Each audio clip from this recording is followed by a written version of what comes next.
इस क्लास। कैसे हो सब लोग? कैसे हो सब लोग? क्या हम लाइव हैं? क्या हम लाइव हैं? हेलो बेटा। Good afternoon, good afternoon, good afternoon. कैसे हो सब लोग? आ गए बेटा। कुछ टेक्निकल एरर था, पहले 12 o'clock भी ट्राई कर रहे थे बट कुछ टेक्निकल एरर था, बट कोई बात नहीं। अच्छा, कैसे हो पहले मुझे बता दो, क्या हम सुनाई दे रहे हैं और दिखाई दे रहे हैं आपको? तो आज की क्लास शुरू करें। Hello everybody. ओके, ठीक है, बढ़िया। तो शुरू करें, क्लास शुरू करें आज हम। गुड मॉर्निंग बेटा, गुड मॉर्निंग। चलो बढ़िया। आ जाओ अब सब लोग।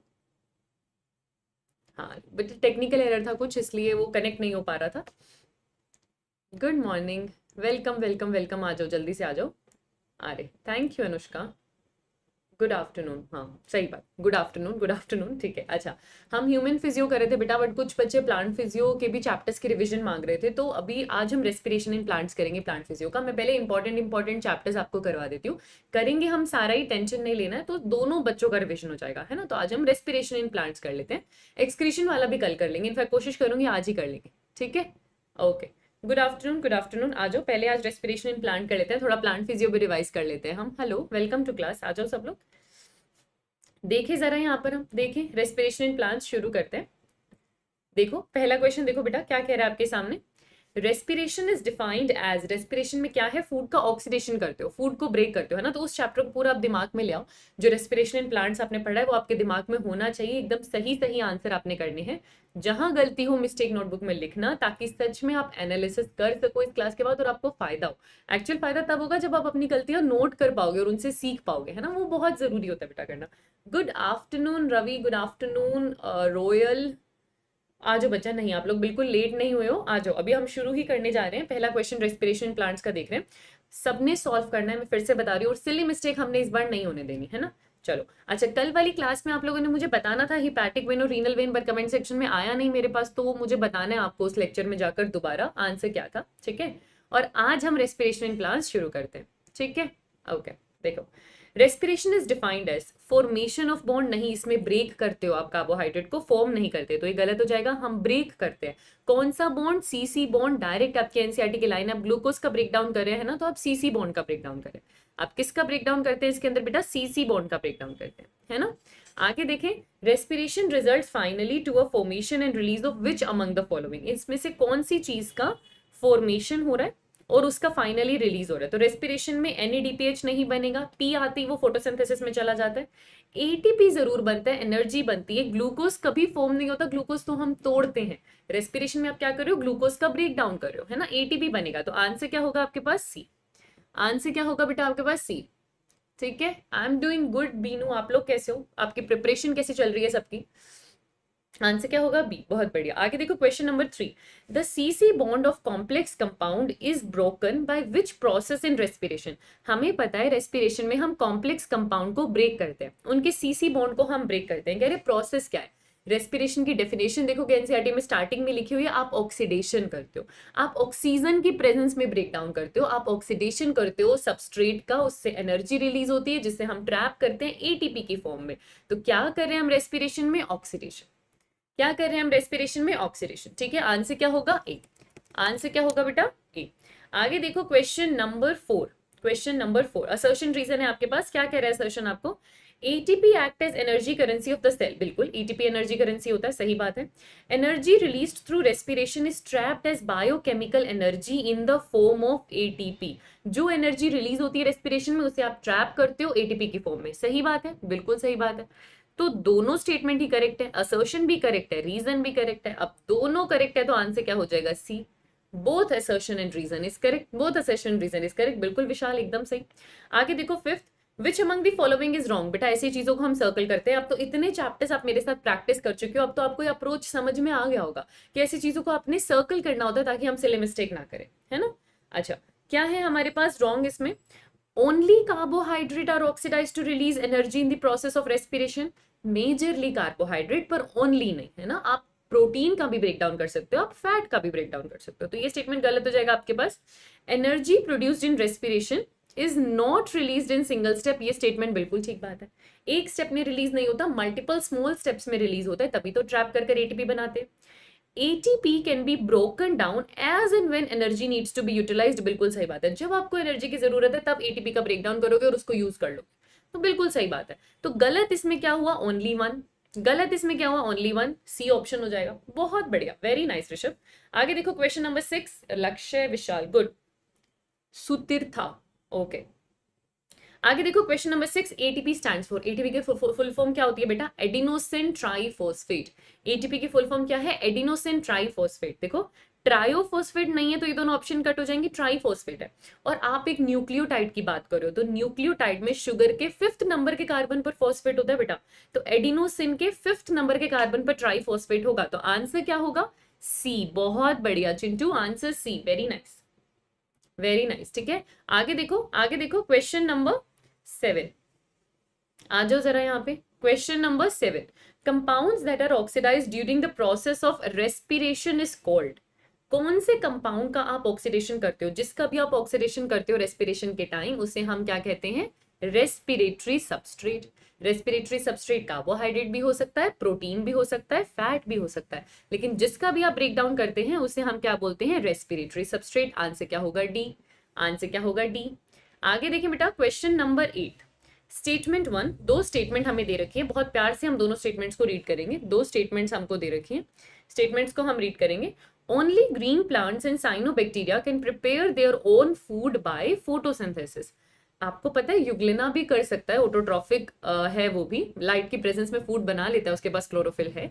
पर आपके इस चैप्टर में एनसीईआरटी का ये स्टेटमेंट है बेटा कि आपका ग्रीन प्लांट्स और साइनोबैक्टीरिया सिर्फ यही अपना फूड प्रिपेयर कर सकते हैं। ठीक है, तो वहां पर ये स्टेटमेंट करेक्ट है, वहां पर ये स्टेटमेंट आपके लिए करेक्ट हो जाता है। स्टेटमेंट 2 आपको क्या कह रहा है, only green plants and cyanobacteria can prepare their own food by converting chemical energy to light energy. नहीं, फोटोसिंथेसिस में कभी केमिकल टू लाइट नहीं होता, लाइट टू केमिकल होता है। लाइट एनर्जी का यूज कर कर केमिकल एनर्जी बनाते हो, तो ये स्टेटमेंट हो गया गलत।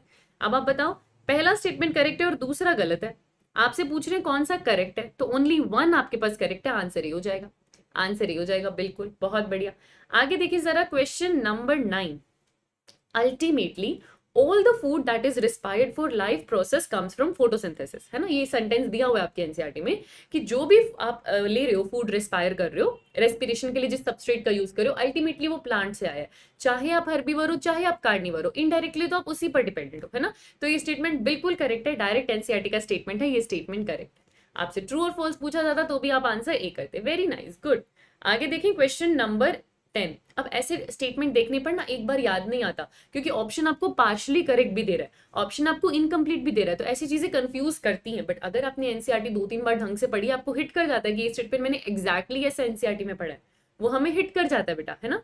आगे देखो question number 10, which of the following cannot, cannot को आप लाइन करेंगे या सर्कल करेंगे, can not be used as the respiratory substrate in plants in any condition. Respiratory substrate क्या, मैं फैट यूज कर सकती हूँ, प्रोटीन यूज कर सकती हूँ, कार्बोहाइड्रेट यूज कर सकती हूँ, मैं सब यूज कर सकती हूँ, तो इनमें से ऐसा कुछ भी नहीं है जो मैं यूज ना कर पाऊँ एज सबस्ट्रेट। आंसर क्या होगा, D, none of these. Answer क्या होगा, डी, नन ऑफ दीज। ठीक है, आगे चलें, क्वेश्चन नंबर 11 देखो, what are the by products of respiration process. अच्छा, जब भी क्वेश्चन सॉल्व करो ना, एक चीज अपने अंदर कॉन्फिडेंस रखा करो, है ना, कि मैंने पढ़ रखा है और मैं कर सकती हूँ, या मैं कर सकता हूँ और मैं गलती नहीं करूंगा, है ना। और रीड बहुत बहुत केयरफुली करना है। What are the by products of respiration process. Respiration process में प्रोडक्ट क्या बनता है, ऑक्सीजन की तो प्रेजेंस में होता है, वो प्रोडक्ट नहीं है। अच्छा, अगर हम इक्वेशन याद करें तो आपका जो ग्लूकोज है उसको ऑक्सीजन की प्रेजेंस में ब्रेक किया था, CO2 रिलीज हुआ था, वाटर रिलीज हुआ था और एनर्जी रिलीज हुई थी, तो आंसर क्या होगा, डी। वेरी नाइस विशाल, अजय, बहुत बढ़िया बेटा, आंसर क्या होगा, डी, दोनों चीजें रिलीज हुई थी, आंसर होगा डी, है ना। इजी है, हम कर सकते हैं, और पूरी एनसीईआरटी भी हम रिवाइज करें। फिर देखो, respiration is a dash process. Respiration क्या है, रेस्पिरेशन के लास्ट में आपने वो एम्फीबॉलिक पाथवे वाला पूरा एक टॉपिक, एक सब टॉपिक पढ़ा है आपने इस चैप्टर में, एम्फीबॉलिक पाथवे का, है ना। तो सिर्फ एनाबॉलिक या सिर्फ केटाबॉलिक तो आपका रेस्पिरेशन नहीं होता, ये एनाबॉलिक भी है, ये केटाबॉलिक भी है, इसीलिए तो इसे एम्फीबॉलिक बोलते हैं, इसीलिए तो इसे एम्फीबॉलिक बोलते हैं। आंसर क्या होगा, सी। आंसर क्या होगा, सी, है ना बेटा।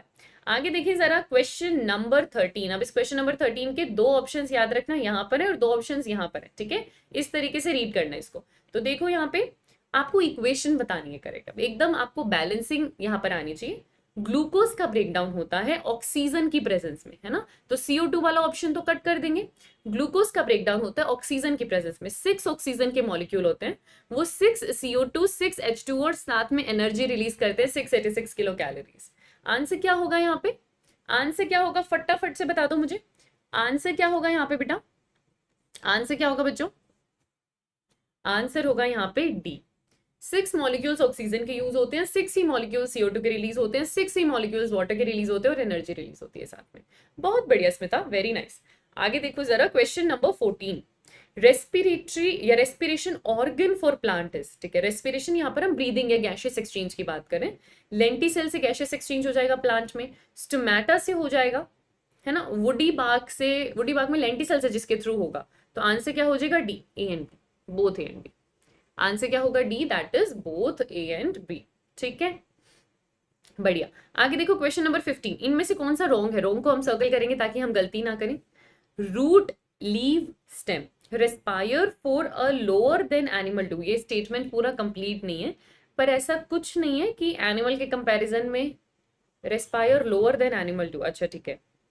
For plants to respire, availability of oxygen is problem as oxygen is not released within the cell during photosynthesis। ये स्टेटमेंट बिल्कुल गलत है। ऐसा कुछ नहीं है कि उसके ऑक्सीजन की रिक्वायरमेंट की दिक्कत होती है, क्योंकि फोटोसिंथेसिस के टाइम ऑक्सीजन रिलीज होता है, नोट नहीं, तो ये स्टेटमेंट गलत हो जाएगा। There is very little transport of gases from one plant part to another, ठीक है, हाँ, डिफ्यूजन से थोड़ा थोड़ा एक प्लांट पार्ट से दूसरे प्लांट पार्ट में डिफ्यूजन हो जाता है गैसेस का।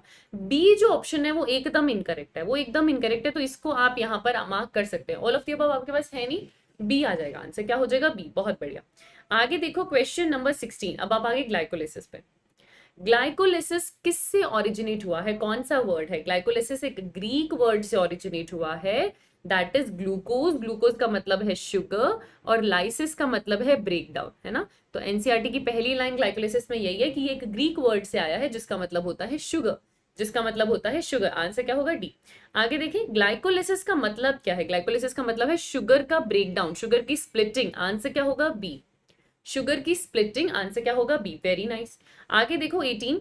ग्लाइकोलिसिस को और किस नाम से जानते हैं? EMP pathway.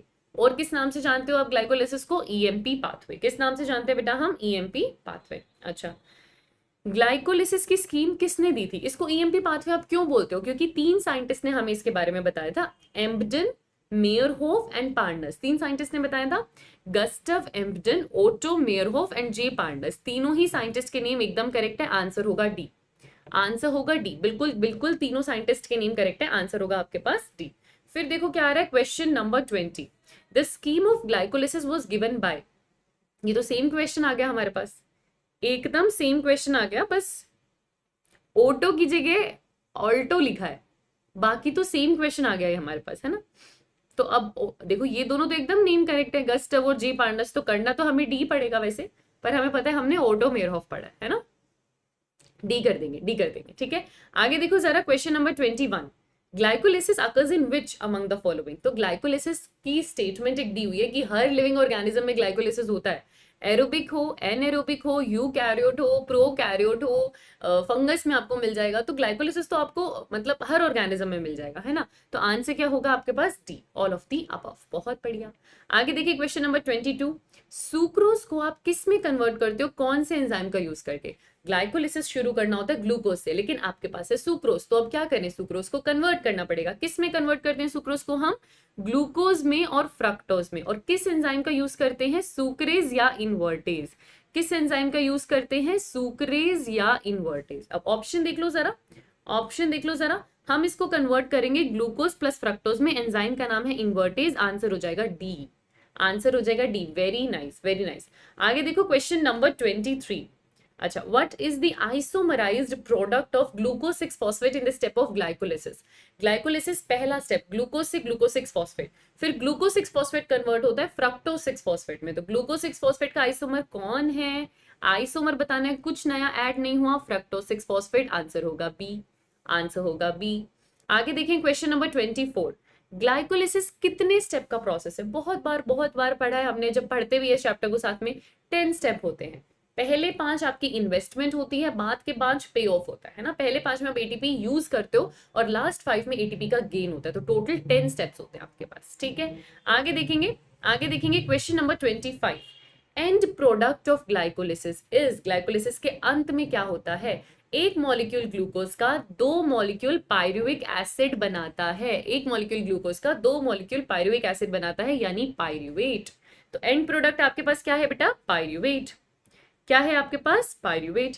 आगे देखो question number 26। ATP is utilised in which step of glycolysis? ATP कौन से स्टेप में यूज होता है? अच्छा, जब आपका बाइफॉस्फोग्लिसरिक एसिड पीजीए में कन्वर्ट होता है तब एटीपी बनता है, यूज नहीं होता, बनता है बेटा, तो ये गलत हो जाएगा। जब मैं ग्लूकोज को ग्लूकोज 6 फॉस्फेट में कन्वर्ट करती हूँ, जी हाँ, ये पहला स्टेप है, इसमें एटीपी यूज होता है।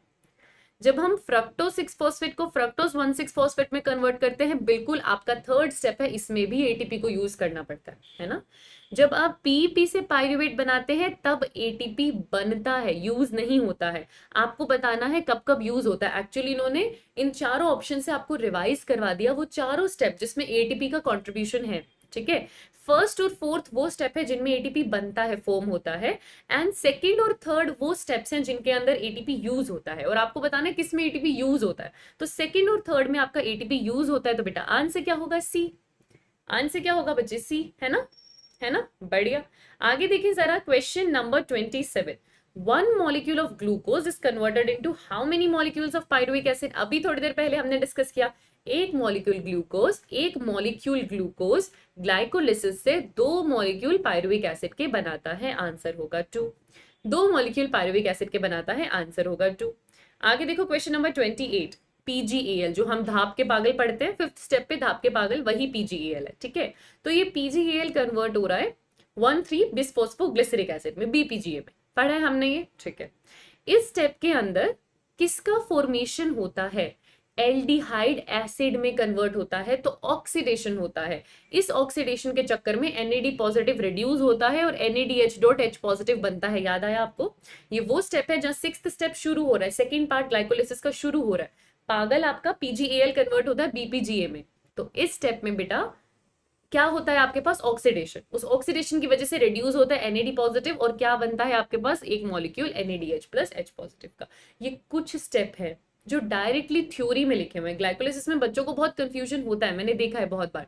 तो बेटा आपको 10 के 10 स्टेप्स नहीं याद रखने, जिस चीज के बारे में स्पेशल मेंशन थ्योरी में उनको याद कर लो। पहले तो वो 4 स्टेप जिनमें एटीपी इन्वॉल्व है, फिर ये वाला स्टेप जिसमें NADH.H पॉजिटिव बनता है, इतना काम चल जाता है। हाँ, तो वो धाप के पागल ही है बिल्कुल, है ना। अच्छा, आगे देखो क्वेश्चन नंबर 29। अच्छा, पीजीएल, वही धाप के पागल आपके पास स्टेप आ रहा है, पीजीएल वाला फॉस्फोग्लिसरल्डिहाइड, ठीक है। उसका क्या होता है? Get dash and get converted into BPGA. BPGA क्या है? बिसफॉस्फोग्लिसरिक एसिड है। तो एल्डिहाइड जब एसिड में कन्वर्ट होता है, केमिस्ट्री में भी पढ़ते हैं हम, एल्डिहाइड को एसिड में कन्वर्ट होना मतलब ऑक्सीडेशन होना। तो पीजीएल का क्या हो रहा है? ऑक्सीडेशन हो रहा है। पीजीएल क्या हो रहा है? ऑक्सीडाइज्ड हो रहा है। समझ में आया? पीजीएल क्या हो रहा है? ऑक्सीडाइज्ड हो रहा है। तो आंसर क्या होगा यहाँ पे? सी। आगे देखो question number 30। Conversion of two phosphoglycerate to phosphoenolpyruvate, है ना। ये आपके पास नाइन्थ स्टेप होता है। ये 2-फॉस्फोग्लिसरेट फोस्फोइनोल पायरुवेट में कन्वर्ट हो रहा होता है। इस स्टेप में क्या होता है? इस स्टेप में कुछ नहीं होता, बस पानी रिलीज होता है। कोई एटीपी नहीं बनता, कोई NADH2 नहीं बनता, इस स्टेप में सिर्फ वाटर रिलीज होता है। एक बार जब ये फोस्फोइनोल पायरुवेट बन गया, ये कन्वर्ट होता है पायरुविक एसिड में, उस स्टेप में एटीपी बनता है। लेकिन 2PGA से PEP बनने में कुछ नहीं, सिर्फ पानी रिलीज होता है, आंसर होगा सी। एटीपी नहीं बनता विशाल, एटीपी नहीं बनता, सिर्फ वाटर रिलीज होता है। एटीपी कब बनेगा? जब ये आपका फोस्फोइनोल पायरुवेट आगे कन्वर्ट होता है पायरुविक एसिड में, उस स्टेप में एटीपी बनता है, ठीक है। आगे देखो क्वेश्चन नंबर 31। पागल जो है आपका पीजीएल, उसकी फुल फॉर्म क्या है? 3-फॉस्फोग्लिसरल्डिहाइड। मैं 5 बार तो अभी मैं ही इसको रिपीट कर चुकी हूँ थोड़ी देर पहले, है ना। तो ये क्या है आपके पास? 3-फॉस्फोग्लिसरल्डिहाइड। ये 5-फॉस्फो नहीं हो सकता, क्यों? मुझे बताओ, ये 5-फॉस्फो क्यों नहीं हो सकता? क्योंकि फॉस्फोग्लिसरल्डिहाइड 3 कार्बन का ही बना हुआ है, कोई 5th कार्बन नहीं होता उसके पास, है ही 3 कार्बन टोटल, तो 5th नंबर पे फॉस्फेट कहां से आएगा? तो आंसर क्या है आपके पास? 3-फॉस्फोग्लिसरल्डिहाइड। ये एल्डिहाइड है, ये एसिड नहीं है, आंसर होगा ए। Very good.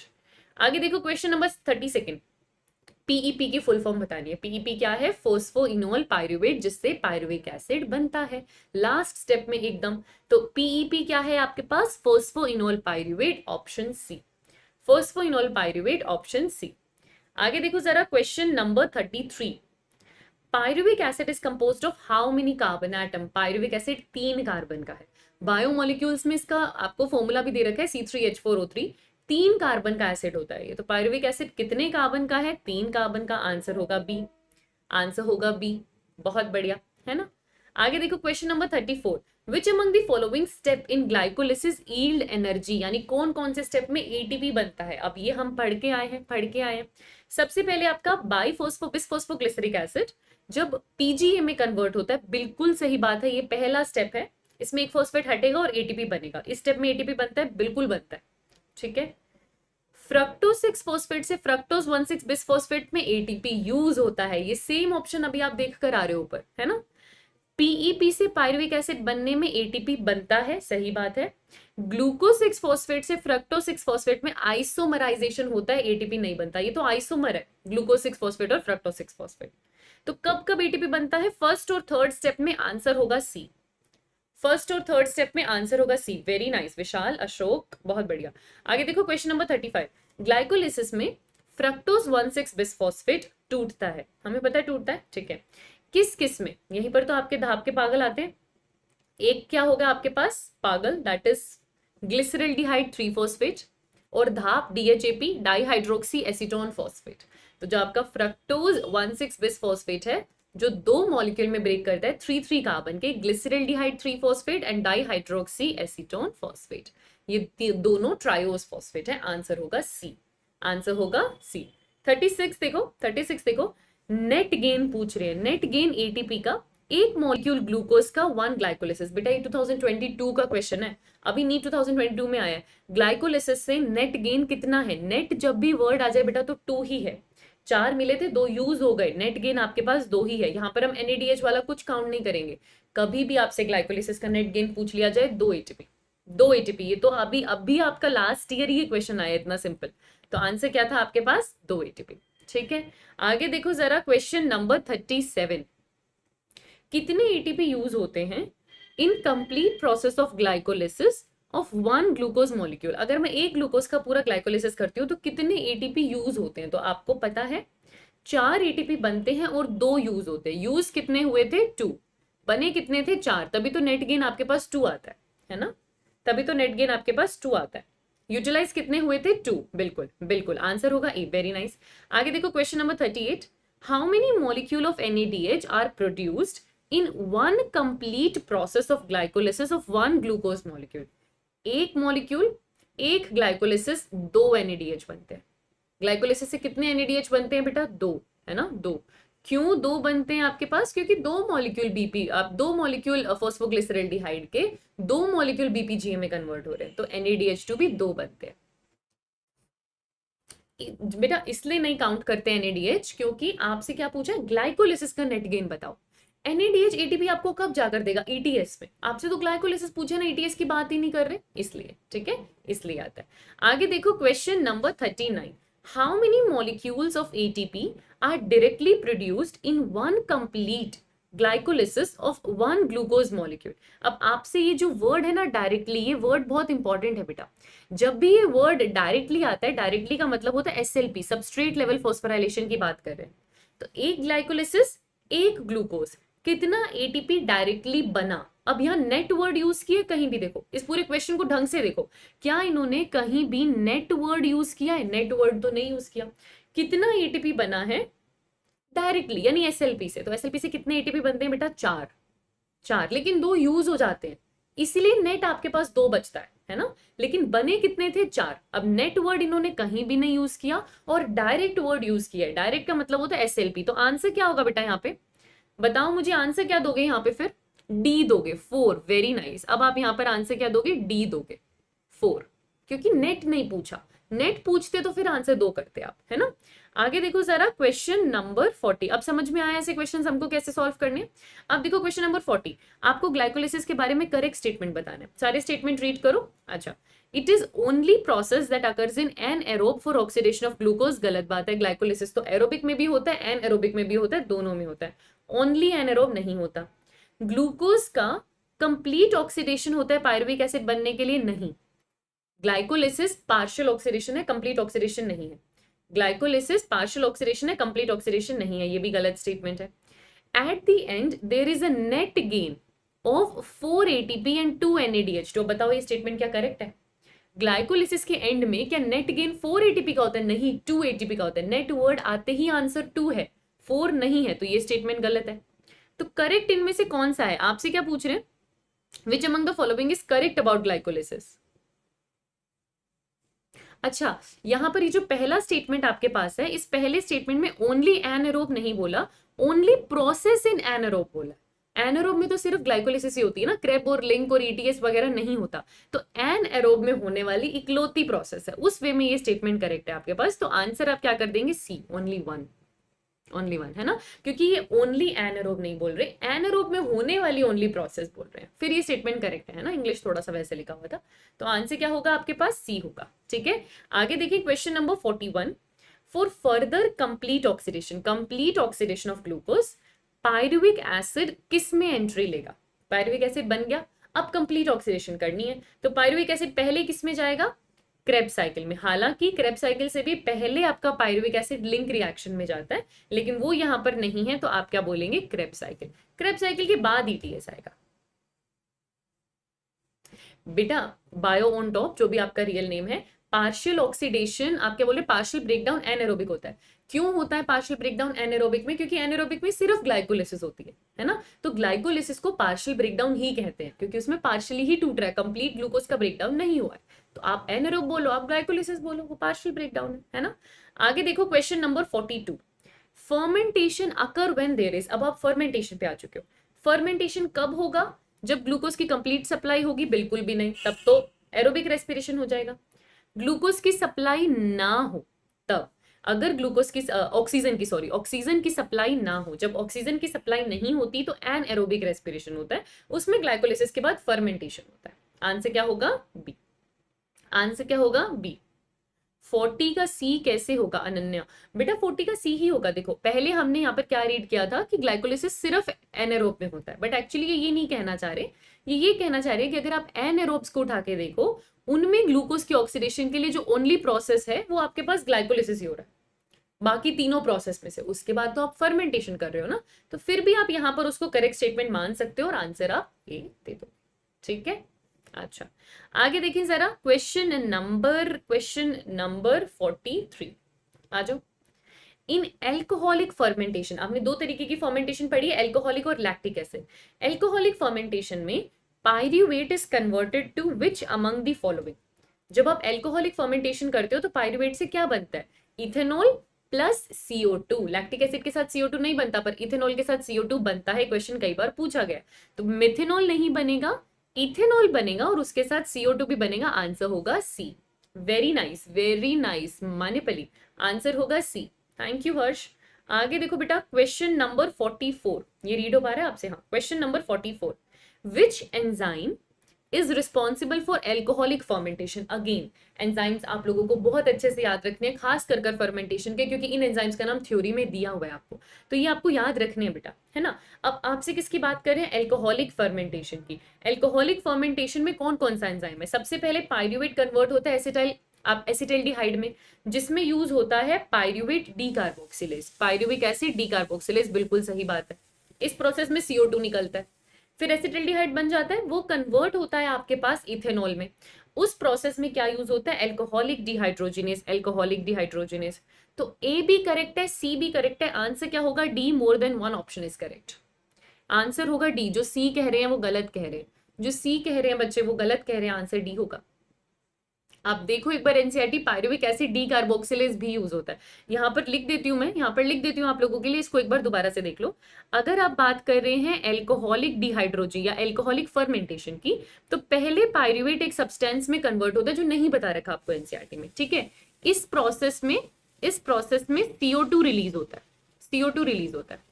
फिर ये जो सब्सटेंस है, ये सब्सटेंस एसिटाइलडिहाइड होता है, ये सब्सटेंस फिर कन्वर्ट होता है आपके पास इथेनॉल में। इथेनॉल में। और इधर जो एंजाइम यूज है वो है एल्कोहलिक डिहाइड्रोजिनेज।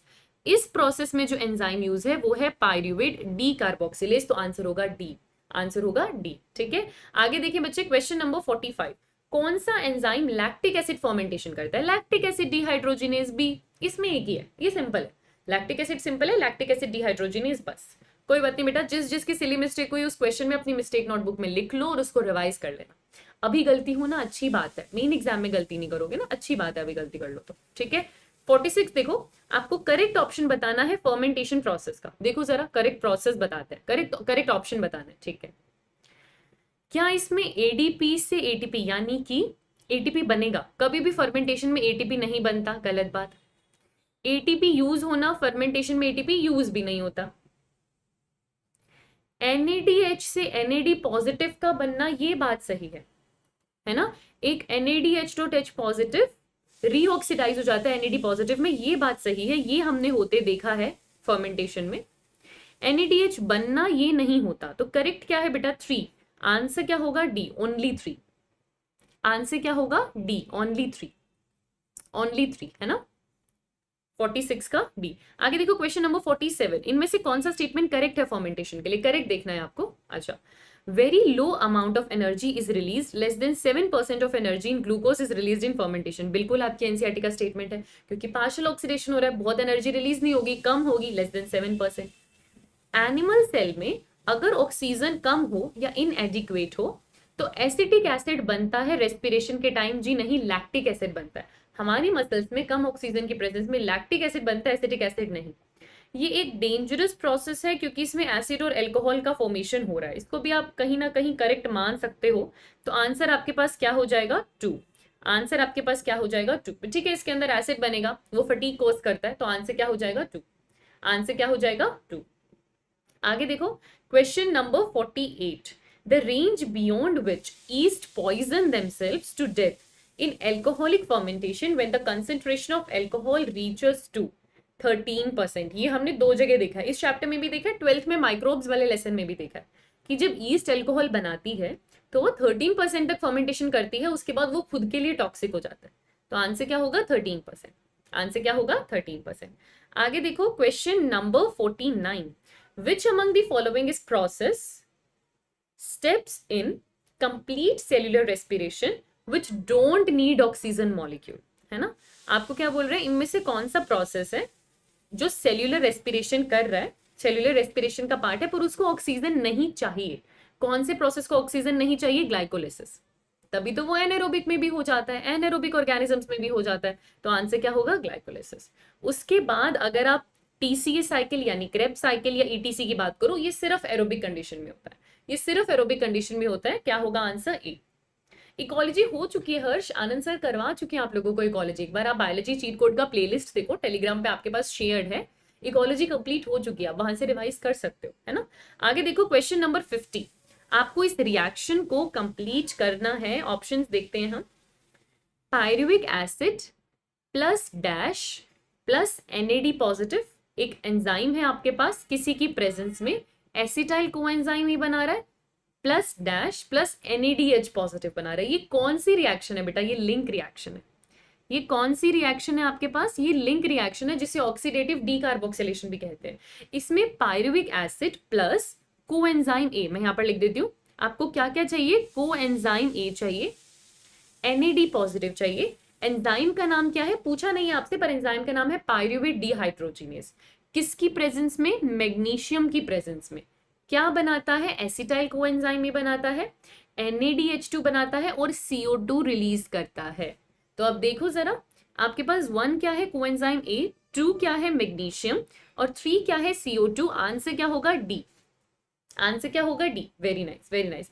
आगे देखो जरा question number 51, pyruvate enters to the mitochondrial matrix and undergoes, pyruvate जाएगा माइटोकॉन्ड्रिया की मैट्रिक्स में, क्या करेगा? Link reaction. लिंक रिएक्शन का दूसरा नाम क्या है? Oxidative decarboxylation. लिंक रिएक्शन का दूसरा नाम क्या है? Oxidative decarboxylation. आगे देखो question number 52, which enzyme catalyze the reaction going on in mitochondrial matrix in respiration? Mitochondria की मैट्रिक्स में जो हो रहा है कौन सा एंजाइम उसको कैटेलाइज करता है। अब क्रेब्स साइकिल हो रही है, उसके बहुत सारे एंजाइम है, लेकिन जो लिंक रिएक्शन है उसके एंजाइम का नाम क्या है, पायरुवेट डिहाइड्रोजिनेज। क्या नाम है लिंक रिएक्शन के एंजाइम का, पायरुवेट डिहाइड्रोजिनेज। 47 का थर्ड ऑप्शन। बेटा एसिड और अल्कोहल बना रहा है तो उसको डेंजरस प्रोसेस बोल दिया, क्योंकि आप देखो कहीं ना कहीं लैक्टिक एसिड एक्यूमुलेट होता है तो फटीग करेगा ना आपके अंदर, तो वो एसिड का फॉर्मेशन कहीं ना कहीं डेंजरस है, तो वो स्टेटमेंट करेक्ट है। ठीक है, ठीक है। आगे देखो question number 53। Who elucidated tricarboxylic acid cycle यानी क्रेब्स साइकिल। ये क्या है, टीसीए साइकिल या क्रेब्स साइकिल। क्रेब्स साइकिल किसने दी थी, हेंस क्रेब। क्रेब्स साइकिल किसने दी थी, हेंस क्रेब। आंसर होगा बी। आगे देखो फॉर्मेशन ऑफ एसिटाइल कोएंजाइम ए, ये लिंक रिएक्शन में बना है आपसे पायरुवेट से। कहां बनता है, माइटोकॉन्ड्रिया मैट्रिक्स में। बहुत बढ़िया। Yields which among the following, वो क्या क्या बनाता है। क्या इस प्रोसेस में CO2 बनता है, जी हाँ, डिकार्बोक्सिलेशन होता है। क्या इस प्रोसेस में वाटर बन रहा है, नहीं। क्या इस प्रोसेस में NADPH.H पॉजिटिव बनेगा, नहीं बेटा, P नहीं आना चाहिए, P फोटोसिंथेसिस में होता है। यहाँ NADH.H पॉजिटिव बनेगा, NADPH नहीं। तो आंसर क्या होगा आपके पास, ए। कंफ्यूज करने के लिए इन्होंने जानबूझ के आपको NC दिया है, क्योंकि NADH बनता है पर NADPH नहीं, DPH आपका फोटोसिंथेसिस में बनता है, तो आंसर क्या होगा, ए। ठीक है। आगे देखो question number 55। How many molecule of NADH.H positive are produced when pyruvate convert to acetyl coenzyme A in TCA cycle। पहली बात, क्वेश्चन थोड़ा गड़बड़ है।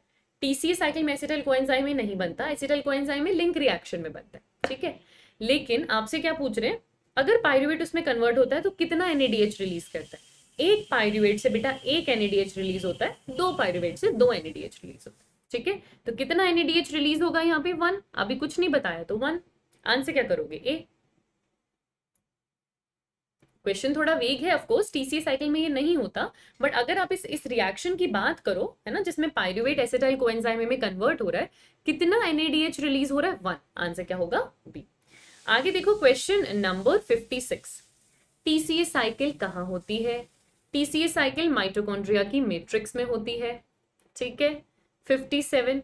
पहला प्रोडक्ट क्या है TCA साइकिल का, एसिटाइल कोएंजाइम ए ऑक्सैलो एसिटिक एसिड के साथ जुड़कर सिट्रिक एसिड बनाती है, इसीलिए TCA साइकिल का दूसरा नाम सिट्रिक एसिड साइकिल भी होता है। सिट्रिक एसिड साइकिल भी होता है। आंसर क्या होगा, बी। आंसर क्या होगा, बी। आगे देखो question number 58।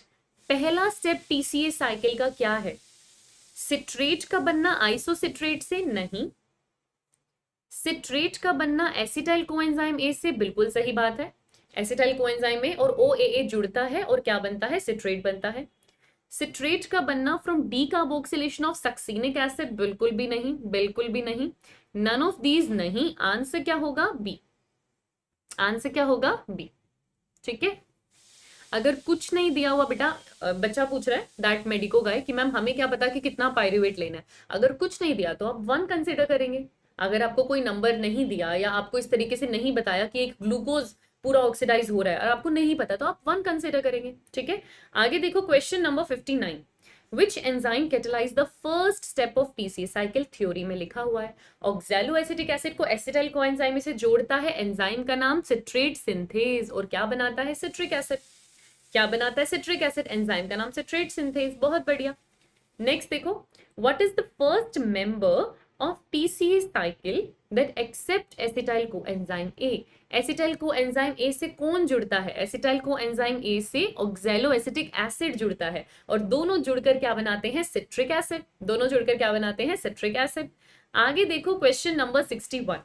Which among the following is synthesized during the conversion of succinyl coenzyme A to succinic acid in TCA cycle? अच्छा, सक्सिनिल कोएंजाइम ए से सक्सिनिक एसिड जब बनता है बेटा, GTP सबस्ट्रेट लेवल फॉस्फोराइलेशन होता है और GTP बनता है। आंसर होगा बी। आंसर होगा बी। ठीक है, आंसर होगा बी, GTP। GTP। ये 3 स्टेप बेटा क्रेब्स साइकिल के याद रखना, जिनको नहीं याद या जो भूल गए हैं मैं अभी फटाफट आपको रिवाइज करवा देती हूँ। पहला स्टेप जिसमें आपके आइसोसिट्रेट से अल्फा कीटोग्लूटेरिक एसिड बनता है, उसमें एक NADH बनता है और CO2 रिलीज होता है। अल्फा कीटोग्लूटेरिक एसिड से सक्सिनिल कोएंजाइम ए बनता है, उसमें भी CO2 रिलीज होता है, NADH बनता है। फिर आपके सक्सिनिल कोएंजाइम से सक्सिनिक एसिड बनता है जिसमें GTP बनता है। ये सक्सिनिक एसिड फिर फ्यूमेरिक एसिड में कन्वर्ट होता है जिसमें FADH2 बनता है। ये 4 लगातार स्टेप हैं जो आपको पक्का पक्का TCA साइकिल में याद होने चाहिए। ठीक है, आगे देखिए क्वेश्चन नंबर 62। CO2 के कितने मॉलिक्यूल रिलीज होंगे अगर मैं पायरुवेट का कंप्लीट TCA साइकिल करवाऊं तो? ठीक है, पायरुवेट कंप्लीट TCA साइकिल करेगा, कितने CO2 रिलीज होंगे? बेटा पायरुवेट की बात की है, इन्होंने आपको कंफ्यूज करने के लिए सिर्फ TCA साइकिल लिखा है, लेकिन आप जानते हो अगर आप पायरुवेट को आगे लेके जाओगे तो पायरुवेट तो पहले लिंक रिएक्शन में जाएगा फिर TCA साइकिल में जाएगा।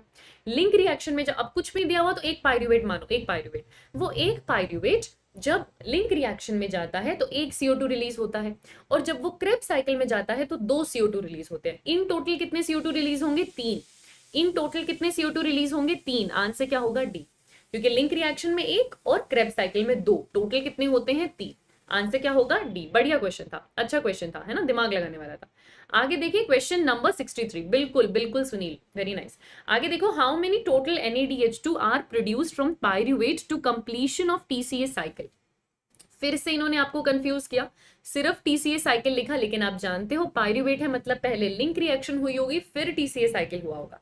और कितने NADH2 प्रोड्यूस हो रहे हैं ये आपसे पूछा है, तो लिंक रिएक्शन में 1 NADH2 बनता है और क्रेब्स साइकिल में 3, तो टोटल कितने होंगे? 4। लिंक रिएक्शन का 1 और क्रेब्स साइकिल के 3, टोटल कितना होगा? 4। आंसर आएगा सी, आंसर आएगा सी, बिल्कुल। आगे देखो क्वेश्चन नंबर 64। कितने FADH2 बनते हैं TCA साइकिल में? 1। जब आपका सक्सीनिक एसिड फ्यूमेरिक एसिड में कन्वर्ट हो रहा होता है तब एक FADH2 आपके पास बनता है सक्सीनिक डिहाइड्रोजिनेज की प्रेजेंस में। आंसर क्या होगा? 1। एक साइकिल में एक FADH2, एक साइकिल में एक FADH2। आगे देखो question number 65। 1 molecule of glucose synthesize how many molecule of NADH plus H positive at the end? Glucose का एक मॉलिक्यूल कितने NADH बनाएगा eight the end of TCA cycle? अब आपको ग्लूकोज से गिनना है, पूरा पूरा ग्लूकोज से गिनना है आपको। तो ग्लूकोज, अब अच्छा क्वेश्चन, आपको दिमाग लगाना पड़ेगा। ग्लूकोज सबसे पहले क्या करेगा? ग्लाइकोलिसिस। ग्लाइकोलिसिस में कितने NADH2.H पॉजिटिव बनते हैं? 2 बनते हैं। फिर आपका पायरुवेट कितने बने? 2। अब वो दोनों पायरुवेट क्या करेंगे? Link reaction. एक लिंक रिएक्शन में 1 NADH2 बनता है, 2 पायरुवेट है तो 2 NADH2 बनेंगे, तो 2। ठीक है, फिर एक बार क्रेब साइकिल चलती है तो 3 NADH2 बनते हैं, लेकिन 2 पायरुवेट है तो 2 बार क्रेब साइकिल चलेगी, 2 बार क्रेब साइकिल चलेगी तो 6 NADH2 बनेंगे, 2 बार क्रेब साइकिल चलेगी तो 6 NADH2 बनेंगे। अब टोटल देख लो, 10। 6 7 8 9 10, आपके पास NADH2 कितने आएंगे? 10 है ना। अब आपको ये पूरा कैलकुलेट करना था, इसीलिए आपको देखो बेटा 2 चीजें इस चैप्टर में, या तो रट्टा मार लो इतने NADH2 इतने NADH2, या फिर आप हर बार अपने दिमाग में स्टेप्स चला लो, उससे भी याद हो जाता है, उससे भी कभी कंफ्यूजन नहीं होता। आंसर क्या आएगा? डी। अच्छा क्वेश्चन था ना, कैलकुलेट करने वाला। इसको मार्क कर लेते हैं, ठीक है, इसको हम मार्क कर लेते हैं। आगे देखो क्वेश्चन नंबर 66। कितने मॉलिक्यूल्स FADH2 के are yielded from 1 glucose molecule at the end of TCA cycle? अब FADH2 आपके लिए थोड़ा आसान होगा, क्यों? क्योंकि FADH2 सिर्फ TCA साइकिल में बनता है और कहीं नहीं बनता, लेकिन एक ग्लूकोज का मॉलिक्यूल है तो समझना ये जरूरी है कि TCA साइकिल 2 बार चलेगी, और TCA साइकिल 2 बार चलेगी तो FADH2 भी 2 बनेंगे, 2 बनेंगे। तो आंसर क्या होगा? बी। आंसर क्या होगा? बी। ठीक है, बढ़िया। आगे देखिए question number 67। How many net, ये नेट वर्ड देख रहे हो, नेट लिखा हुआ है, हाउ मेनी नेट ATP, और यहां डायरेक्टली भी लिखा है। अब मैंने आपको ट्रिक बताई है बेटा, इसका आंसर एकदम सही करना, सिली मिस्टेक मत करना। जब डायरेक्टली लिखा हो इसका मतलब SLP पूछ रहे हैं, और नेट लिखा है मतलब आपको यूज वाला माइनस कर कर बताना है, ठीक है। Net ATP directly yielded from complete oxidation of glucose. Glucose सबसे पहले ग्लाइकोलिसिस करता है, ग्लाइकोलिसिस में 4 बनते हैं ATP, लेकिन नेट पूछा है तो आप 2 बोलोगे क्योंकि 2 तो यूज हो जाते हैं। तो ग्लाइकोलिसिस में कितने आए आपके पास? नेट 2। फिर आती है लिंक रिएक्शन, लिंक रिएक्शन में डायरेक्ट ATP बनता ही नहीं तो 0। फिर आती है क्रेब साइकिल, क्रेब साइकिल में डायरेक्ट ATP एक बार बनता है, जब सक्सिनिल कोएंजाइम में सक्सिनिक एसिड में कन्वर्ट हो रहा होता है तब GTP बनता है, याद है? तो वो एक मॉलिक्यूल हमको वहां पर मिलता है ना। लेकिन क्रेब साइकिल कितनी बार चलेगी? 2 बार चलेगी, क्योंकि ग्लूकोज से बात कर रहे हो ना आप, तो 2 बार क्रेब साइकिल चलेगी, तो 2। तो आंसर आपके पास क्या आएगा? 4। आंसर आपके पास क्या आएगा? 4। आंसर क्या आएगा? 4। अच्छा क्वेश्चन था, बहुत बढ़िया क्वेश्चन था। आंसर आपके पास क्या आएगा? 4। पूरा ध्यान में रखना है हर एक चीज कि क्रेब साइकिल 2 बार चलेगी, कितना नेट लेना है, कितना नहीं लेना है। आंसर क्या आएगा? 4। बहुत बढ़िया, है ना? अच्छा क्वेश्चन था। आगे देखो क्वेश्चन नंबर 68। इनमें से कौन सा रॉन्ग है? रॉन्ग को सर्कल करो ताकि सिले मिस्टेक ना करो। ग्लाइकोलाइसिस हर लिविंग ऑर्गेनिज्म में होता है, जी हाँ, एनसीईआरटी का स्टेटमेंट है ये। टीसीए साइकिल और ईटीएस सिर्फ एरोबिक कंडीशन में होते हैं, बिल्कुल सही बात है। ऑक्सीडेटिव ही होता है ये, मतलब इसको ऑक्सीजन चाहिए ही चाहिए। अगर मैं बोलूं complete oxidation of pyruvate occurs by removal of all hydrogen atoms in TCA cycle, ये स्टेटमेंट भी करेक्ट है। 3 पॉइंट्स लिखे हुए हैं लिंक रिएक्शन के बारे में, जहां पर लिखा है कि पायरुवेट का कंप्लीट ऑक्सीडेशन करने के लिए सारा हाइड्रोजन एटम हटाना पड़ेगा। लिंक प्लस टीसीए में सारा हाइड्रोजन एटम आपको हटाना पड़ेगा। तो इसमें गलत कुछ भी नहीं है, तो नन ऑफ दीज हो जाएगा, नन ऑफ दीज हो जाएगा। नेट नहीं पूछते तो 8 हो जाता, नेट नहीं पूछते तो 8 हो जाता, नेट नहीं पूछते तो 6 होता, 8 नहीं होता। तब यहां पर 2 की जगह आप 4 लिखते, है ना? एक बच्चा पूछ रहा है मैम इसमें नेट नहीं पूछते तो 8 होता। नहीं बेटा, तब आप यहाँ पे 2 की जगह 4 लिखते, है ना? डायरेक्टली आपको 4 मिला है, तो 4 + 2 6 हो जाता, जो ऑप्शन में ही नहीं था। ठीक है, आगे देखो क्वेश्चन नंबर 69। ईटीएस, अब आप ईटीएस पर आ गए। ईटीएस कहाँ होती है जी? ईटीएस होती है माइटोकॉन्ड्रिया की इनर मेम्ब्रेन पे, माइटोकॉन्ड्रिया की इनर मेम्ब्रेन पे ईटीएस होती है। आगे देखो क्वेश्चन नंबर 70। जो एनर्जी NADH.H पॉजिटिव में है और जो FeDH2 में है, वो ईटीएस में रिलीज होती है थ्रू। ईटीएस में ये दोनों मॉलिक्यूल्स अपना H+ रिलीज कर देते हैं, तो ये दोनों ऑक्सीडाइज हो जाते हैं, है ना? इन मॉलिक्यूल्स का क्या होता है? ऑक्सीडेशन। NADH2 और FeDH2 क्या क्या होता है? ऑक्सीडेशन। क्यों? क्योंकि अपना हाइड्रोजन रिलीज कर देते हैं ईटीएस में जाके, तो इनका क्या होता है? ऑक्सीडेशन। तो आंसर क्या होगा? बी। आंसर क्या होगा? बी। आगे देखो क्वेश्चन नंबर 71। ईटीएस की full form electron transport system, C. Electrical नहीं, electron, electron transport system, answer होगा सी। आगे देखो क्वेश्चन नंबर 72। बढ़िया क्वेश्चन है इस बार इस चैप्टर में ना। When the electrons are passed on to oxygen in ETS it leads to the formation of. ETS में आपको पता है सबसे लास्ट में आपका हाइड्रोजन इलेक्ट्रॉन एक्सेप्टर ऑक्सीजन होता है। ऑक्सीजन उस इलेक्ट्रॉन को लेता है, मैट्रिक्स से हाइड्रोजन को जोड़ता है और क्या बना देता है? पानी। लास्ट में क्या बना देता है? वाटर बना देता है। 2 H+ लेता है, हाफ मॉलिक्यूल ऑक्सीजन का, 2 इलेक्ट्रॉन लेता है और H2O में कन्वर्ट हो जाता है। आंसर होगा सी। आगे देखो क्वेश्चन नंबर 73। यूबिक्विनोन। यूबिक्विनोन एक इलेक्ट्रॉन कैरियर है जो ईटीएस में आपको मिलता है। अब क्योंकि वो ईटीएस में है, ईटीएस कहाँ होती है? इनर मेम्ब्रेन ऑफ माइटोकॉन्ड्रिया, तो यूबिक्विनोन भी कहाँ पर है? इनर मेम्ब्रेन ऑफ माइटोकॉन्ड्रिया, है ना? अगर मैं यहाँ पर प्लास्टोक्विनोन पूछती, तो अगर यहाँ पर आपसे यूबिक्विनोन नहीं प्लास्टोक्विनोन पूछा जाता तो वो थाइलोकोइड की मेम्ब्रेन में होता है। प्लास्टोक्विनोन कहाँ पर होता है? थाइलोकोइड की मेम्ब्रेन, वो क्लोरोप्लास्ट में, है ना? आगे देखो question number 74। यूबिक्विनोन receive electrons from which of the following. तो आपको याद है यूबिक्विनोन इलेक्ट्रॉन कॉम्प्लेक्स 1 से भी लेता है, कॉम्प्लेक्स 2 से भी लेता है, दोनों से लेता है। तो from NADH produced in mitochondria matrix during TCA, बिल्कुल कॉम्प्लेक्स 1 में NADH ऑक्सीडाइज होता है, वो इसको इलेक्ट्रॉन देता है, बिल्कुल सही बात है। FADH produced during oxidation of succinate in TCA cycle.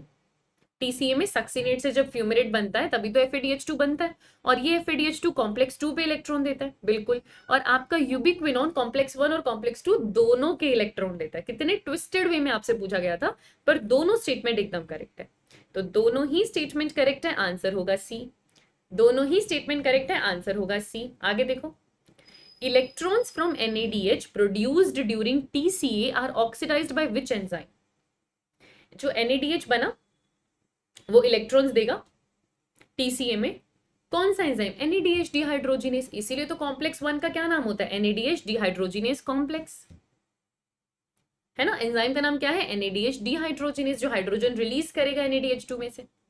आगे देखो, आपका यूबिक्विनोन रिड्यूस हो चुका है। The reduced ubiquinone is also known as, ये होता है यूबिक्विनोन। अगर आप इसको हाइड्रोजन इलेक्ट्रॉन दे देते हो तो ये किस में कन्वर्ट हो जाता है? UQH2 में। इस रिड्यूस्ड यूबिक्विनोन को क्या बोलते हैं? यूबिक्विनॉल।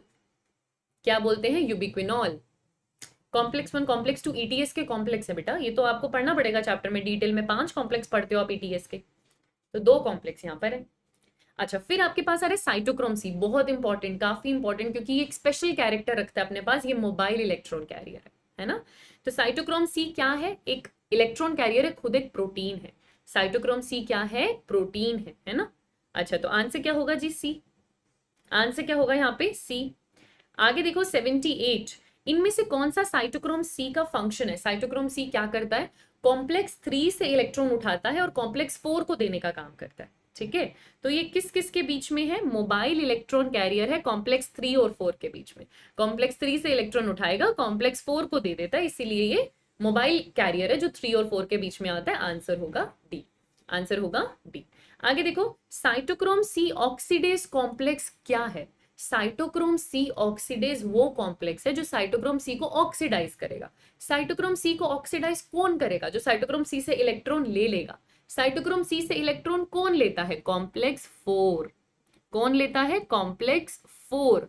इस कॉम्प्लेक्स 4 में क्या क्या आता है, साइटोक्रोम ए, साइटोक्रोम A3 और 2 कॉपर के सेंटर्स, है ना। साइटोक्रोम ए, साइटोक्रोम A3 और 2 कॉपर के सेंटर्स। आंसर होगा डी। आंसर होगा डी। वेरी नाइस विशाल। आगे देखो question number 80, when electron pass from complex 1 to 4 in ETS they are coupled to dash for ATP production of ATP from ADP। 4 complex है, उनमें electron जाता है, वो किसके साथ कपल किए जाते हैं ताकि एटीपी प्रोडक्शन हो। कौन सा एंजाइम एटीपी बनाएगा बेटा, एटीपी सिंथेस। कौन सा कॉम्प्लेक्स एटीपी बनाता है, ATP synthase, complex 5। Complex 5। Answer क्या होगा, सी। आंसर क्या होगा, सी। आगे देखो, oxidation of 1 molecule of NADH2 produce how many molecules of ATP। ये तो हमें याद रखना ही रखना है, ये तो हमें याद रखना ही रखना है। एक मॉलिक्यूल NADH2 का 3 मॉलिक्यूल ATP बनाता है और एक मॉलिक्यूल FADH2 का 2 मॉलिक्यूल ATP बनाता है। डायरेक्टली हमको याद रखना है, हमारे कैलकुलेशन में भी बहुत काम आएगा। तो NADH2 से कितने ATP, 3। कितने, 3। आंसर होगा सी। Very nice. आगे देखो क्वेश्चन नंबर 82, 2 मॉलिक्यूल FADH2 का अगर मैं ऑक्सीडेशन करूं तो कितने मॉलिक्यूल ATP बनेगा। अभी आपने देखा, एक मॉलिक्यूल FADH2 का 2 मॉलिक्यूल ATP के बनाता है, तो 2 FADH2 4 ATP बनाएंगे। आंसर होगा डी। आंसर होगा डी, सिंपल। आगे देखो question number 83, which among the following is the role of oxygen in whole respiration process. पूरे रेस्पिरेशन में ऑक्सीजन का काम क्या है, ऑक्सीजन का काम क्या है, it acts as hydrogen removal from system. Last में हाइड्रोजन एक्सेप्ट करता है, सही बात है। ये फाइनल हाइड्रोजन एक्सेप्टर है, फाइनल इलेक्ट्रॉन एक्सेप्टर है, फाइनल हाइड्रोजन एक्सेप्टर है, फाइनल वैसे तो इलेक्ट्रॉन एक्सेप्टर है ये। It bond with carbon atom and release CO2, one of the by product of respiration. CO2 release करने का काम ये नहीं करता, CO2 रिलीज करने का काम ये नहीं करता। तो 1 और 2 आप दोनों करेक्ट मान लेंगे, है ना। ठीक है, final electron hydrogen carrier, answer C हो जाएगा। आंसर सी हो जाएगा। थर्ड नहीं है, थर्ड नहीं है तो आंसर सी होगा। ठीक है, आगे देखो 84, जो ETS है आपकी रेस्पिरेशन में, उसको आप किस नाम से जानते हो, ऑक्सीडेटिव फॉस्फोराइलेशन। क्योंकि ETS में ऑक्सीजन के प्रेजेंस में ATP बनता है, तो इसे क्या कहते हैं, ऑक्सीडेटिव फॉस्फोराइलेशन। कभी भी फोटो वर्ड इसमें नहीं आएगा, वो फोटोसिंथेसिस में आता है। फोटोसिंथेसिस में ATP का बनना फोटोफॉस्फोराइलेशन है, ETS में ATP का बनना ऑक्सीडेटिव फॉस्फोराइलेशन है। ऑक्सीडेटिव फॉस्फोराइलेशन है, आंसर होगा बी। ऑक्सीजन की प्रेजेंस में ATP बन रहा है। आगे देखो, इनमें से कौन सा रॉन्ग है ATP सिंथेस के बारे में, रॉन्ग रॉन्ग पूछा आपसे। अच्छा, ये कॉम्प्लेक्स 5 होता है, हाँ जी ये कॉम्प्लेक्स 5 होता है। It is used to synthesise ATP by utilising the energy released during ETS। सही है, उसी एनर्जी से आप ATP बनाते हो। It works on the basis of proton gradient. ठीक है, प्रोटोन ग्रेडियंट के बेसिस पर काम करता है। इसके 2 कंपोनेंट होते हैं, एक F1 होता है, एक F0 होता है। सारे ही स्टेटमेंट करेक्ट है। आपसे रॉन्ग पूछा है तो आंसर डी हो जाएगा, कुछ भी रॉन्ग नहीं है, सारे एकदम करेक्ट है, सारे स्टेटमेंट एकदम करेक्ट है, आंसर डी होगा। आगे देखो, आगे देखो क्वेश्चन नंबर 86। अच्छा, what is F1 in ATP synthase. 2 component होते हैं ATP सिंथेस के, एक F0 होता है, एक F1 होता है। आपसे F1 के बारे में पूछ रहे हैं। F0 बेटा ट्रांसपोर्टेशन का काम करता है, चैनल प्रोवाइड करता है, और F1 वो है जहां पर एक्चुअली ATP बनता है। ठीक है, तो क्या यहाँ पर प्रोटीन सिंथेसिस होता है, नहीं। क्या यहाँ पर ADP बनता है, नहीं। क्या यहाँ पर ATP बनता है, जी हाँ। तो F1 आपका वो कंपोनेंट है जहां पर ATP बनता है। चैनल की तरह कौन काम करेगा, F0। आपसे क्या पूछा, F1। F0 चैनल की तरह काम करता है, F1 जो है वो आपका F1 जो है वो ATP बनाता है। ठीक है, ओके बेटा। आगे देखो question number 87, what is the role of F nought in ATP synthase? अभी देखा आपने, एफ नोट क्या है? एक चैनल प्रोवाइड करता है जिसमें से electron crosses the inner membrane नहीं, ये चैनल किसके लिए है? प्रोटॉन के लिए है। It acts as a channel through which proton cross the inner membrane, ये सही बात है। It is a mobile protein carrier, नहीं मोबाइल नहीं है, ये फिक्स्ड होता है। ये यहाँ पर एटीपी बनता है नहीं, एटीपी F1 पे बनता है, F0 या F0 पे नहीं बनता। तो आंसर आपके पास क्या है? आंसर आपके पास क्या है? बी। आंसर हमारे पास क्या है? बी, है ना। आगे देखिए question number 88। For each ATP produced dash passes through F0 from intermembrane space to matrix down the electrochemical proton gradient. एक एटीपी बनने के लिए कितने प्रोटॉन जाते हैं, कितने प्रोटॉन का ट्रांसफर होता है? 4। अब जिसने भी इसको सही नहीं किया है, अगर अभी भी आपके पास पुरानी एनसीईआरटी है, ऑफलाइन पढ़ाते वक्त भी मैंने बच्चों को देखा कि कुछ बच्चे इस क्वेश्चन का आंसर 2 प्रोटॉन कर रहे थे। अभी तक एनसीईआरटी अपडेटेड नहीं है बेटा, 4 प्रोटॉन एनसीईआरटी अपडेट हो चुकी है। 4 प्रोटॉन से एक एटीपी बनता है, इसको याद रखना डी, इसको याद रखना डी, 4 प्रोटॉन से एक एटीपी बनता है, ठीक है। आगे देखो जरा क्वेश्चन नंबर 89। नेट गेन आपको बताना है एटीपी मॉलिक्यूल्स का। एरोबिक रेस्पिरेशन 1 ग्लूकोज मॉलिक्यूल, एक ग्लूकोज का मॉलिक्यूल कितना नेट गेन ऑफ एटीपी करेगा एरोबिक रेस्पिरेशन में? 38 एटीपी। वैसे 36 या 38 होता है, बट 38 ही आप मान रहे हो क्योंकि आप मैलेट एस्पार्टेट शटल ही गिनते हो, ठीक है। तो 38 एटीपी, 38 एटीपी। आगे देखो question number 90। Match the following आपको करना है। ग्लाइकोलिसिस कहाँ होता है जी? साइटोप्लाज्म में। टीसीए यानी कि क्रेब्स साइकिल कहाँ होता है? माइटोकॉन्ड्रिया की मैट्रिक्स में। ईटीसी कहाँ होता है? इन अ माइटोकॉन्ड्रियल मेम्ब्रेन पे। तो 2, 1 और 3 आंसर क्या होगा? बी। 2, 1 और 3 आंसर क्या होगा? बी, ठीक है नन्या, वो बन जाएगा बेटा। आगे देखो question number 91। The respiratory balance sheet is calculated on some assumption, ठीक है। रेस्पिरेटरी बैलेंस शीट जो हम बनाते हैं, टोटल एटीपी जो हम कैलकुलेट करते हैं, उसके लिए हमने कुछ अजम्पशंस की हैं। पॉइंट बाय पॉइंट एनसीईआरटी में वो अजम्पशंस आपको दिए हुए हैं। आपसे पूछ रहे हैं इनमें से कौन सा अजम्पशन करेक्ट है, मतलब इसमें से क्या क्या हमने अज्यूम किया है। The pathway is sequential with series of glycolysis, ETS and TCA in the same order for a given molecule. गलत बात। ग्लाइकोलिसिस के बाद पहले ईटीएस आता है बाद में टीसीए, ऐसा तो नहीं है। ग्लाइकोलिसिस के बाद पहले टीसीए आता है बाद में ईटीएस आता है, तो ये गलत हो गया। NADH is transferred to chloroplast. Chloroplast कहां से आया? रेस्पिरेशन में, माइटोकॉन्ड्रिया में हो रहा है सब कुछ, तो ये भी गलत हो गया। Only glucose is substrate and none other substrate or intermediate enters or leaves the pathway. ये एक assumption है, ये हम मान के चलते हैं कि हमारा एक ही रेस्पिरेटरी सबस्ट्रेट है ग्लूकोज, और कोई सबस्ट्रेट या इंटरमीडिएट एंटर नहीं करता। ये हमारा असम्पशन है, आंसर होगा सी। ये हमारा असम्पशन है, आंसर होगा सी। आंसर होगा सी बेटा। आगे देखो क्वेश्चन नंबर 92। अगर मैं बैलेंस शीट बनाऊं फर्मेंटेशन की, किसकी? फर्मेंटेशन की। फर्मेंटेशन में नेट गेन कितना? 2, क्योंकि और कोई नया एटीपी बन नहीं रहा। फर्मेंटेशन से पहले बस ग्लाइकोलिसिस हुआ है, और ग्लाइकोलिसिस में 2, तो फर्मेंटेशन में भी 2, ठीक है। आगे देखो 93। Oxidation of NADH to NAD positive, है ना, NADH से NAD पॉजिटिव, जो कि कहां हो रहा है? कॉम्प्लेक्स 1 में। It is slower in fermentation than anaerobic respiration, अच्छा, फर्मेंटेशन में NADH से NAD पॉजिटिव का बनना थोड़ा स्लो होगा, ठीक है। फर्मेंटेशन में प्रोसेस स्लो होता है, नो डाउट। बाकी ऑप्शन देख लो। फास्ट होगा एरोबिक रेस्पिरेशन से, इक्वल होगा एरोबिक रेस्पिरेशन के। फर्मेंटेशन इक्वल या फास्ट तो नहीं होना चाहिए, स्लो ही होना चाहिए। आंसर ए होगा, आंसर ए होगा, ठीक है। आगे देखो क्वेश्चन नंबर 94। इनमें से कौन सा गलत है? आपको गलत बताना है यहाँ पे, ठीक है। Other than glucose no other substrate can be used in respiratory process, यही गलत है।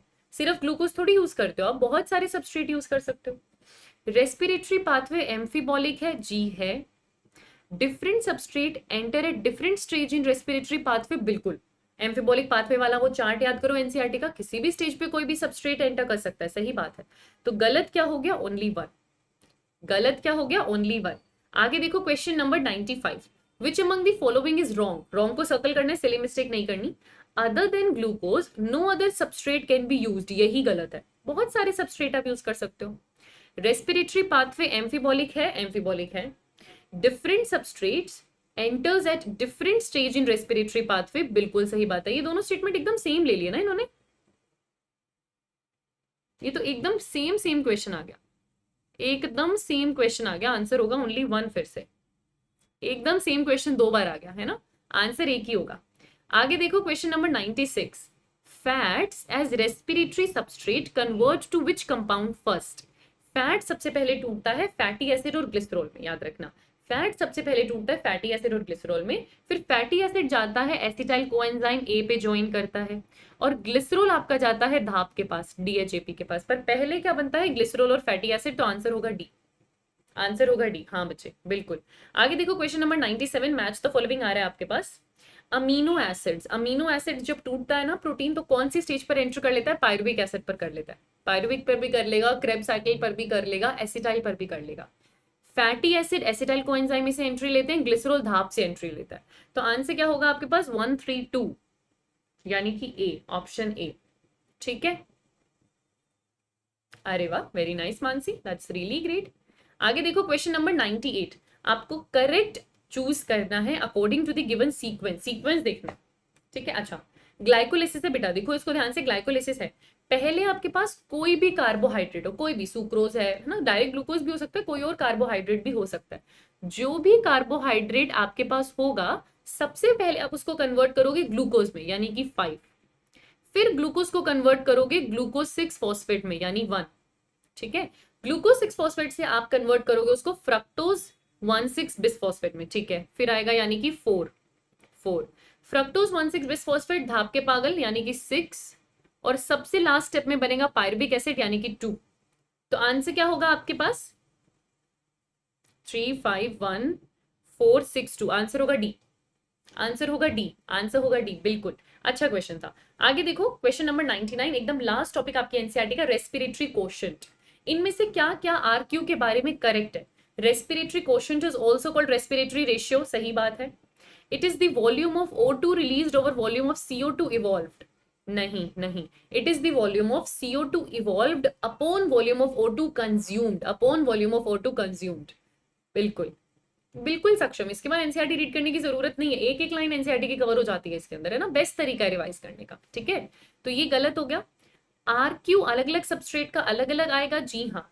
तो कौन सा स्टेटमेंट ट्रू है, 1 और 3 दोनों ट्रू है, आंसर सी होगा। ठीक है, आगे देखो 100 क्वेश्चन, करेक्ट आपको बताना है। आरक्यू क्या होता है, RQ is volume of CO2 evolved by volume of O2 consumed. पहला ही स्टेटमेंट एकदम करेक्ट है, कितना CO2 इवॉल्व हो रहा है, बाय कितना O2 कंज्यूम हो रहा है, आंसर क्या होगा ए, आंसर क्या होगा ए। आगे देखो, what will be the RQ for the following equation.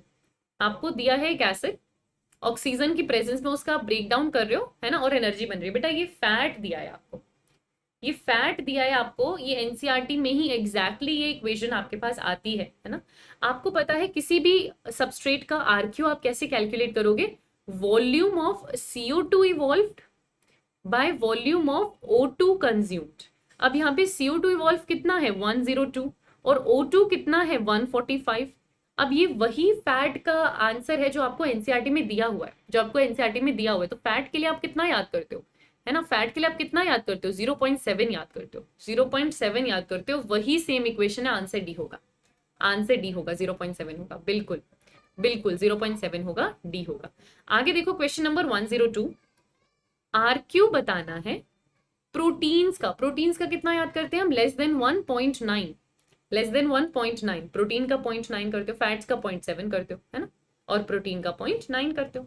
आगे देखो, आरक्यू बताना है कार्बोहाइड्रेट का। कार्बोहाइड्रेट का क्या आरक्यू होता है 1, कार्बोहाइड्रेट का 1, प्रोटीन का 0.9, फैट का 0.7। ठीक है, आगे देखो question number 104, match the following आपको करना है। NADH2, एक NADH2 से 3 ATP बनेंगे, एक FADH2 से 2 ATP बनेंगे, एक GTP मतलब 1 ATP के बराबर। एक NADH2 से 3, FADH2 से 2, एक GTP 1 ATP के बराबर। तो 3 to 1 कौन से ऑप्शन में है, सी, आंसर क्या होगा सी, आंसर क्या होगा सी। आगे देखो 105, ETS में ऑक्सीजन एक्सेप्ट करता है इलेक्ट्रॉन और रिड्यूस होकर क्या बनाता है, क्वेश्चन आपने पहले भी देखा था, पानी। देखो एक ही चीज पूछने के अलग अलग तरीके हैं, है ना। फाइनली जो आपका ऑक्सीजन है वो हाइड्रोजन और इलेक्ट्रॉन लेकर किस में कन्वर्ट करता है, वाटर बनाता है, वाटर बनाता है। आगे देखो question number 106, final and product TCA cycle का क्या है। TCA साइकिल का क्या है, TCA साइकिल में आपको 3 NADH2 मिलते हैं, जी हाँ। एक एटीपी बनता है, जी हाँ, सक्सेनल कोएंजाइम में से सक्सेनिक एसिड। एक FADH2 बनता है, जी हाँ, सक्सेनिक एसिड से फ्यूमेरिक एसिड। सारे ही स्टेटमेंट करेक्ट है, ये तीनों चीजें आपको क्रेब्स साइकिल में मिलती हैं। आंसर डी होगा, आंसर डी होगा। आगे देखो 107, कितने एटीपी प्रोड्यूस हैं ETS में only from one molecule of three phosphoglycerate in aerobic respiration. बहुत बढ़िया क्वेश्चन है। अब इसमें आपको दिमाग लगाना पड़ेगा, आपको पूरा स्टेप्स याद होना चाहिए, तब आप इसको कर सकते हो। क्या बोल रहे हैं आपसे? 3-फॉस्फोग्लिसरिक एसिड, है ना, यानी कि ग्लाइकोलिसिस का स्टेप है बेटा ये। 3-फॉस्फोग्लिसरिक एसिड 3 PGA, आपके पास ग्लाइकोलिसिस का स्टेप आया ये। वहां से आपको कंटिन्यू करना है और आपको बताना है ETS में जाकर कितने एटीपी बनेंगे। देखो, अगर आप 3 PGA के, अब पूछा आपसे क्या है ETS, यानी आपको क्या बताना है, कितने NADH बने, कितने NADH बने, ठीक है। तो 3 PGA के बाद ग्लाइकोलिसिस में NADH नहीं बनता, 3 PGA से पहले बन चुका है वो।